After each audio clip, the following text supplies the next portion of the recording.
Welcome to ஆர்கெச் food recipes. இன்றைக்கி நாம் பிரியாணிக்கு ஈக்குவலாக இருக்க அரிசி பருப்பு சாதம் தான் பார்க்க போகிறோம்.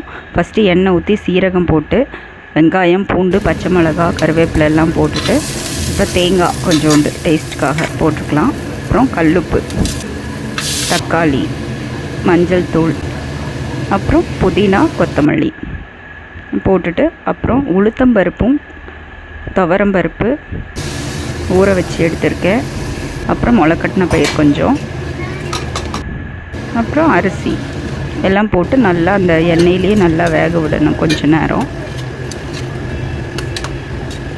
அதுக்கப்புறம் தண்ணி அளவுக்கு ஏற்றப்போல் விட்டு 2 விசில் விட்டு எடுத்தீங்க அப்படின்னா பிரியாணி மாதிரி இருக்க அரிசி பருப்பு சாப்பாடு கொஞ்சோண்டு நெய் விட்டு சாப்பிட்டு பாருங்கள். அல்டிமேட்டாக இருக்கும், அவ்வளோ டேஸ்ட்டாக இருக்கும். தேங்க்யூ, பாய்.